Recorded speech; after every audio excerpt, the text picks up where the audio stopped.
Hello student, एक बार फिर से आप सभी का स्वागत है हमारे यूट्यूब चैनल एडू ब्रेन में। आज हम लोग क्लास 10th का केमिस्ट्री चैप्टर 2 को फिर से कंटिन्यू करेंगे। इससे पहले इसका पार्ट 1 पार्ट 2 हो चुका है। जो लोग नहीं देखे होंगे, इस वीडियो के नीचे डिस्क्रिप्शन में लिंक दिया गया है, एक बार आप उस वीडियो को जरूर देखेंगे ताकि यहाँ से आपको समझना आसान हो जाए। इससे पहले वाले वीडियो में आपको बता दिया गया है, इससे पहले बताया गया आपको क्या कि प्रॉपर्टी ऑफ एसिड क्या होता है, प्रॉपर्टी ऑफ बेस क्या होता है, इंडिकेटर क्या होता है, टाइप्स ऑफ इंडिकेटर क्या होता है। उसके बाद आपको रिएक्शन पर चर्चा किया गया, क्या कि जब एसिड का रिएक्शन किसके साथ, मेटल के साथ होगा तो क्या देखने को मिलेगा, जब एसिड का रिएक्शन मेटल कार्बोनेट के साथ होगा तो क्या देखने को मिलेगा, एसिड का रिएक्शन मेटल हाइड्रोजन कार्बोनेट के साथ होगा तो क्या होगा। फिर आपको बताया गया कि बेस का रिएक्शन मेटल के साथ क्या होगा, बेस का रिएक्शन मेटल कार्बोनेट के साथ क्या होगा, बेस का रिएक्शन मेटल हाइड्रोजन कार्बोनेट के साथ क्या होगा। फिर उसके बाद एसिड और बेस का रिएक्शन होगा तो क्या होगा, यानी कि उसमें हम लोग देखने को मिला था न्यूट्रलाइजेशन रिएक्शन का केस। और न्यूट्रलाइजेशन रिएक्शन होता क्या है उस पर भी चर्चा हुआ था। उसमें किस चीज का फॉर्मेशन होता था, जब एसिड बेस के साथ रिएक्शन करता था तो सॉल्ट और वाटर का फॉर्मेशन होता है। तो ये सब बात का हम लोग चर्चा कर चुके हैं। अब आगे उसी को हम लोग कंटिन्यू करने वाले हैं। और उसमें ये भी बता दिया गया था metallic oxide, non metallic oxide, उस पर भी चर्चा हो चुका था। आगे देखिए कुछ हम लोग बात क्या करेंगे कि इस दोनों में सिमिलरिटी क्या है, यानी कि दोनों सिमिलर कैसे है। कुछ चीज़ें ऐसा तो जानना पड़ेगा ना कि सिमिलरिटीज इसमें क्या है, वो सिमिलर का चर्चा हम लोग करेंगे कि एसिड और बेस में आखिर सिमिलरिटीज क्या है। वही देखिए हम लोग का यहाँ फर्स्ट टॉपिक क्या होता है, सिमिलरिटीज बिटवीन, यानी कि क्या क्या सिमिलरिटीज है किसके किसके बीच में, तो एसिड और बेस के बीच में क्या सिमिलर कंडीशन है। तो फर्स्ट आपको देखिए क्या लिखा हुआ है कि all acid have H plus ion, यानी कि जितने भी एसिड हैं उसमें क्या सिमिलर कंडीशन होने वाला है, तो सबके पास H प्लस आयन रहेंगे। यानी कि जितने भी एसिड हैं सबके पास क्या रहेगा, तो all acid have H plus ion, उसके पास H प्लस आयन होंगे इन कॉमन, एक कॉमन बात है कि नहीं। फिर उसके बाद लिखा हुआ कि all acid produce H plus ion, यानी कि जितने एसिड हैं सबके सब H प्लस आयन को प्रोड्यूस करेंगे। Acid produce H plus ion, acid produce H plus ion in solution which are responsible for their acidic property, यानी कि H प्लस आयन सॉल्यूशन में क्या करना, प्रोड्यूस करना। ये प्रॉपर्टी दर्शाता है, क्या दर्शाता है कि ये एसिडिक है, यानी कि एसिडिक का ये पहचान है कि H प्लस आयन उसके पास होगा ही होगा, वो प्रोड्यूस करेगा H प्लस आयन, तभी हम उसको मानेंगे क्या कि एसिडिक है। एसिडिक है तो H प्लस आयन है, H प्लस आयन है तो एसिडिक है, यानी कि दोनों से हम लोग को क्लियर हो जाएगा। फिर क्या लिखा हुआ है, all bases have OH minus, यानी कि जिस तरह से आप एसिड का पहचान H प्लस आयन से कर रहे हैं, किससे कर रहे हैं, H प्लस आयन से हम लोग कर रहे हैं एसिड का पहचान, तो उसी तरह से OH माइनस से किसका पहचान करेंगे, तो बेसिक का करेंगे। यानी कि जो बेसिक रहेगा उसका पहचान कैसे करेंगे, बेस का पहचान कैसे करेंगे, तो OH माइनस से करेंगे, और एसिडिक का पहचान किससे करेंगे, तो H प्लस वाले से करेंगे। एक क्लियर रहना चाहिए, वही बताया गया आपको। क्या लिखा गया है कि all bases have OH minus, यानी कि क्या लिखा गया है, OH माइनस होना ही होना है, जितने भी बेस हैं उसके पास OH माइनस होना है, और जितने भी एसिड हैं उसके पास H प्लस होना है। अब फिर क्या लिखा हुआ है कि कॉमन बात है, क्या है, कॉमन बात है कि जितने बेस हैं उनके पास OH माइनस आयन रहना चाहिए। All bases produce OH minus ion, यानी कि OH माइनस आयन जो हैं, जितने भी बेस हैं वो सबके पास रहना चाहिए, जितने भी बेसेज हैं सबके पास रहना चाहिए। और H प्लस का जो बात है, जितने भी एसिडिक हैं वो सबके पास रहना चाहिए, है कि नहीं, यानी कि जितने एसिड हैं सबके पास रहना चाहिए। तो ये चीज़ें आपका कॉमन है कि जितने एसिड होंगे सबके पास H प्लस होंगे, और जितने बेस होंगे उस सबके पास OH माइनस होंगे, एक क्लियर रहना चाहिए। वही बात इसमें दिखाया गया कि ये सब सिमिलर कंडीशन है, पहचान इसका इस तरीके से होगा। अब देखिए आगे क्या लिखा है कि एसिड और बेस में, वाटर में सॉल्यूशन में, वाटर का जब सॉल्यूशन होगा तो उसमें क्या देखने को मिलेगा, एसिड और बेस, क्या, एसिड और base in water solution, acid और बेस का बात करते हैं वाटर सॉल्यूशन में, तो क्या देखने को मिलेगा कि acid produce H plus ion. क्या प्रोड्यूस करेगा acid? H plus ion produce करेगा। एकदम क्लियर रखना है कि H प्लस आयन एसिड, क्या? Acid. H plus ion acid produce करेगा। फिर आपको क्या लिखा? इन प्रेजेंट ऑफ वाटर, यानी कि acid produce H plus ion in presence of water. Water में H प्लस आयन प्रोड्यूस करेगा। कौन करेगा? तो एसिड करेगा। H plus ion can not exist alone. H plus जो आयन है वो अकेले एग्जिस्ट नहीं करता है, तो करेगा किसके साथ या कौन एग्जिस्ट करेगा? तो they exist as H3O plus. क्या एग्जिस्ट करता है? H3O plus. हाइड्रोनियम आयंस, कौन सा आयन? Hydronium ion. देखिए आपको क्या लिखा गया है कि H प्लस को जब वाटर के साथ कराएंगे तो H3O प्लस का फॉर्मेशन होता है। या देखिए यहाँ पर HCl वाटर के साथ जब कर रहा है तो H3O प्लस और Cl माइनस का फॉर्मेशन हो रहा है कि नहीं? तो वही बता रहा है कि H प्लस जो है अकेले एग्जिस्ट नहीं करता है, ठीक है। तो करता किसके साथ है? तो हाइड्रोनियम आयन के साथ करता है, H3O प्लस के साथ करता है। फिर आपको देखिए क्या लिखा है, bases when dissolve in water gives OH minus. क्या देता है? तो OH माइनस देता है। ये आप माइनस को यहाँ लिखेंगे, ठीक है। तो ये आपको बताना क्या चाह रहा है कि जैसे एसिड में H प्लस आयन मिलता है उसी तरह से बेस में OH माइनस आयन मिलता है। क्या मिलता है? OH माइनस आयन मिलता है। तो वही लिखा हो, तो OH आयन, जो OH माइनस आयन है वो किस में मिलेगा? तो बेस जब डिजोल्व होगा किस में डिजोल्व होगा? तो वाटर में। ये देखिए कुछ लिखा हुआ है। क्या लिखा हुआ है? दिखाई दे रहा होगा आपको कि NaOH। क्या? NaOH।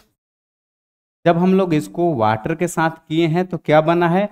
Na प्लस, है कि नहीं, और OH माइनस।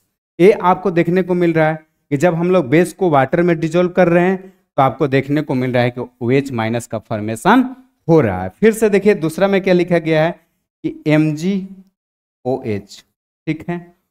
बेस का किसके साथ? वाटर के साथ, H2O के साथ। तो क्या देखने को मिला? Mg2 प्लस, प्लस में 2OH माइनस। यानी कि हम लोग को जनरली देखने को क्या मिल रहा है कि OH माइनस आएगा ही आएगा। क्यों आएगा? तो OH माइनस आएगा, यहाँ से OH माइनस आने से पता चलेगा कि जो OH माइनस है वो किसका पहचान है? तो बेस का पहचान है। किसका पहचान है? तो बेस का पहचान है। OH माइनस किसका पहचान है? बेस का पहचान है। और H प्लस किसका पहचान है? तो एसिड का पहचान है। किसका पहचान है? एसिड का पहचान है। तो ये हम लोग को पता रहना चाहिए। H प्लस आ रहा है तो एसिड है और OH माइनस आ रहा है तो बेस है कि नहीं?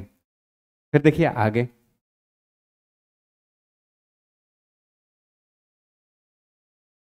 अब आगे हम लोग को लिखा गया है bases soluble in water are called alkali. यानी कि जब बेस वाटर में सॉल्युबल होते हैं उनका नाम क्या होगा? होता है ना, किसी चीज को हम लोग फाइंड करने के लिए, जानने के लिए कुछ उसका यूनिक नाम रख देते हैं ताकि उसका पहचान हो।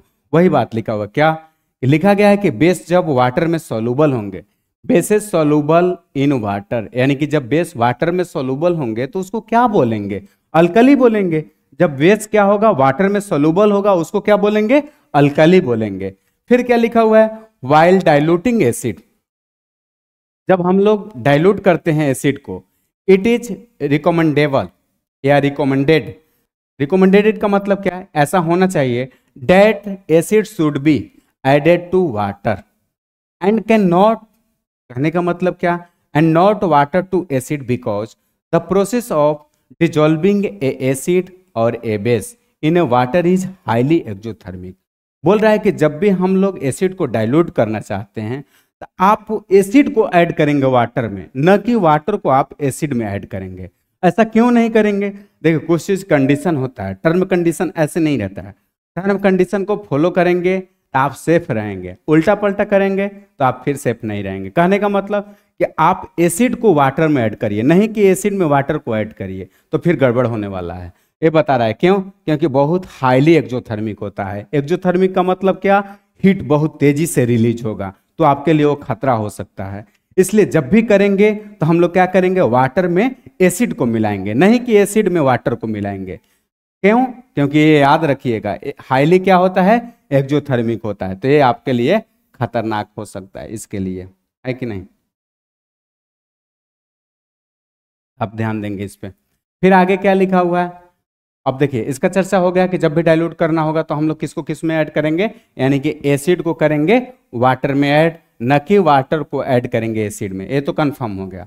अब लिखा हुआ है कुछ बात, क्या ये स्ट्रेंथ ऑफ एसिड, क्या strength of acid and base solution, कुछ चीज का स्ट्रेंथ का भी बात करेंगे। जैसे एसिड बेस उतना देर से हम लोग शुरू से ही क्या एसिड क्या होता है, बेस क्या होता है, सब चीज जान जाएंगे, और उसका स्ट्रेंथ नहीं जानेंगे तो फिर क्या पता। तो इसलिए हम लोग को स्ट्रेंथ भी जानना होगा कि एसिड का स्ट्रेंथ क्या है, बेस का स्ट्रेंथ क्या है, उसको हम लोग डिसाइड करते हैं। क्या स्ट्रेंथ ऑफ एसिड और बेस, सॉल्यूशन में क्या स्ट्रेंथ होगा एसिड और बेस का। तो लिखा गया है कि स्ट्रेंथ ऑफ एसिड और बेस, यानी कि एसिड और बेस का strength can be estimate using a universal indicator. कौन सा इंडिकेटर? Universal indicator. तो यूनिवर्सल इंडिकेटर होता क्या है उस पर चर्चा कर लेते हैं। तो universal indicator it is a mixture of several indicator. जो यूनिवर्सल इंडिकेटर है वो मिक्सचर है किसका? सेवरल इंडिकेटर का, बहुत सारे इंडिकेटर का वो मिक्सचर है। फिर लिखा हुआ है क्या कि इट शो डिफरेंट कलर, और डिफरेंट कलर शो करता है एट द डिफरेंट कॉन्सेंट्रेशन, यानी कि different concentration of H plus ion. क्या? Different concentration of H plus ion. अब फिर आपको H प्लस आयन के बाद क्या लिखा हुआ है? In the solution. क्या? In the solution. ये बोलना क्या चाह रहा है? बोल रहा है कि यूनिवर्सल इंडिकेटर से तो डिसाइड होता है पहला नंबर स्ट्रेंथ किसका? तो एसिड और बेस का, वहां से स्ट्रेंथ डिसाइड होता है। अब बोला क्या कि यूनिवर्सल इंडिकेटर होता क्या है? तो it is a mixture of several indicator, बहुत सारे इंडिकेटर का वो एक तरह से मिक्सचर है। कौन? तो यूनिवर्सल इंडिकेटर। और फिर बोला कि it show the different colour eight the different concentration of H plus ion in the solution, यानी कि जैसा जैसा सॉल्यूशन में कॉन्सेंट्रेशन रहेगा H प्लस आयन का, उस तरह से वो कलर शो करने का काम करता है। कौन? Universal indicator. ठीक है, अब देखिए आगे क्या लिखा गया है। ये स्लाइड आपके लिए बेहद इंपॉर्टेंट है कि नहीं? ये देखने में बहुत छोटा है, लेकिन इसको आप छोटा समझने का भूल नहीं करेंगे। क्या? ये पीएच स्केल हम लोग बहुत पहले से पढ़ते आ रहे हैं। पीएच स्केल क्या होता है? तो सबसे पहले हम लोग जानेंगे क्या कि पीएच स्केल होता क्या है, पीएच स्केल का यूजेज क्या है। ये पीएच स्केल भी पहचान करने का काम में आता है कि नहीं? तो पहले सबसे पहले क्या पीएच स्केल होता क्या है? तो देखिए क्या लिखा हुआ है कि ए स्केल फॉर मेजरिंग, क्या a scale for measuring H plus ion concentration in a solution P in pH stand for potenz, a German word which means power. बोलना क्या चाह रहा है कि जो पीएच स्केल है, ए स्केल है मेजर करने का, किस चीज को मेजर करने का? तो H प्लस आयन को, यानी कि H प्लस आयन का कॉन्सेंट्रेशन कैसा है उस चीज को मेजर करने का काम करता है। कौन? तो पीएच स्केल। और फिर बता रहा है कि इसमें जो P आता है, पीएच स्केल में P आता है, तो P का मतलब क्या हुआ? तो P स्टैंड फॉर पोटेंज। एक कैसा वर्ड है? तो जर्मन वर्ड है। कैसा वर्ड है? जर्मन वर्ड है। और इसका मतलब क्या होता है? पावर। P फॉर पावर, है कि नहीं? अब ये तीन जो इंपॉर्टेंट आपका चीज है, तीन ये पॉइंट आपके लिए बेहद इंपॉर्टेंट है। क्या क्या? फर्स्ट में लिखा हुआ है क्या कि इफ वैल्यू ऑफ पीएच, क्या इफ वैल्यू ऑफ पीएच, इसको भी कैपिटल कर लीजिए। क्या? जब सब कैपिटल है तो इसको भी कैपिटल कर लीजिए। Value of pH is equal to 7, यानी कि जब पीएच का वैल्यू 7 के बराबर होगा तो क्या कंडीशन होगा? न्यूट्रल होगा।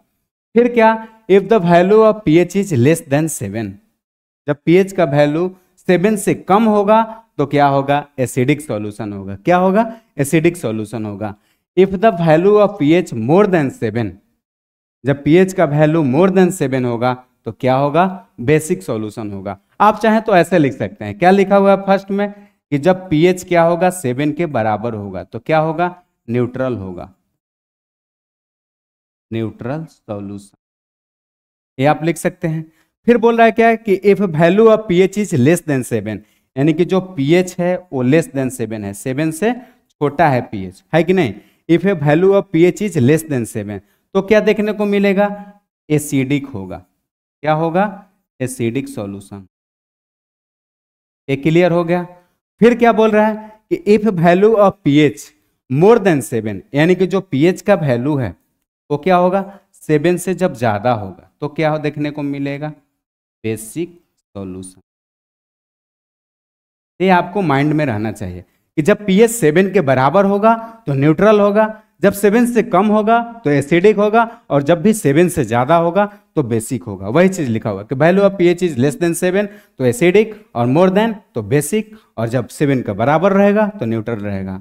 तो आज के लिए इतना ही, और यहाँ से हमारा चैप्टर 2 केमिस्ट्री का खत्म होता है।